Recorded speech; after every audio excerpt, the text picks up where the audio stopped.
So everybody, welcome back to Glenn's Hot Rod Garage. It's Monday, so you know what that means. Making another episode. And last time I brought a new concept along, which was budget building hot rods. I went into a little overview of what my experience was in the hot rodding world and racing to qualify me to bring this information to you. I'm not a self-proclaimed expert on any of this stuff. I'm just a normal guy, just like you guys, but I do have a bit of experience in building hot rods, paint and body work, and a lot of stuff like that. Some electrical, some engine building, and if you watch my last video, you know that I'm the last person you want to build your motors. So just keep that in mind as we go forward. So I'd like to welcome all the new subscribers. We're up to 68 now, and been picking up a few more lately. That's pretty cool. Welcome aboard, and thanks for your viewership. I appreciate it. What we're going to talk about today is the Ugly Street Truck project. It was my goal in doing away with lack of motivation Monday to not copy what other people are doing. And lo and behold, I'm scrolling through my YouTube the other day and I come across the Ugly Truck Experience. I never seen it before, or maybe I did subconsciously and just don't recall it, but I'm sorry. The Ugly Street Truck's got a stick. I even designed a logo for it, and it's part of the planning stage of the project, and that's what we're going to talk about today. As you know from previous episodes, I have 5.3, the Turbo 350. That was out of the truck. Trust me, it's on the floor there. We're going to throw those together and put those in the truck and get it running, do some racing with it on a budget, some street driving too.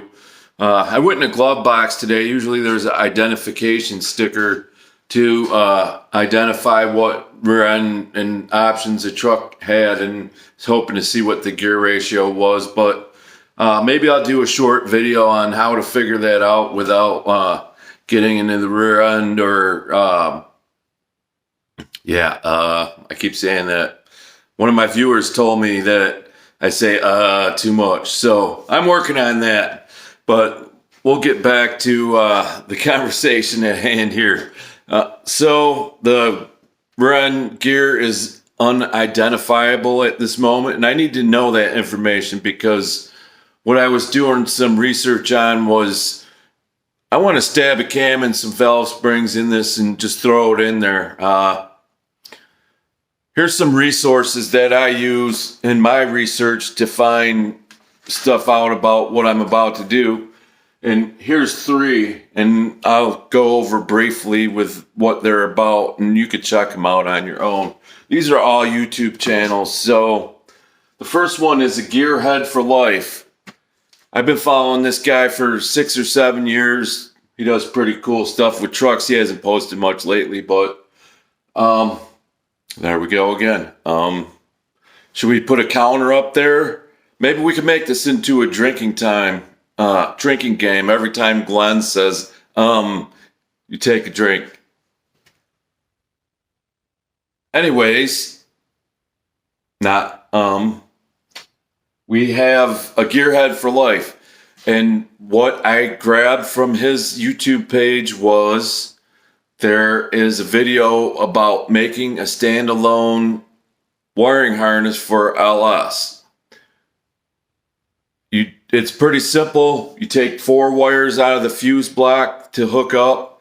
You have your computer flash the VATs and get fuel to it, and you're ready to run. So that's led me down a rabbit hole of thinning out LS wiring harnesses and looking up new wire harnesses and stuff like that. The reason why I want to use a stock harness and computer to start off is the budget. I mean, I already got the computer, I already got the harness. Just get it in there, get it running, and we'll improve from there later on. But for this first thing with our $4,000 budget, it's going to be, if any problems arise, we're going to go right over that. So the second one is Richard Holdener.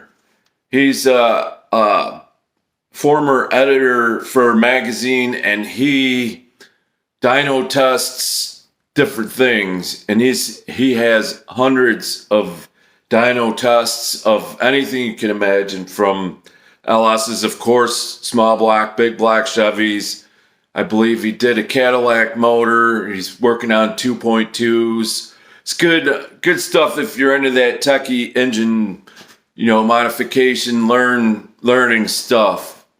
So mainly why I was there for this project was looking for the proper camshaft to install.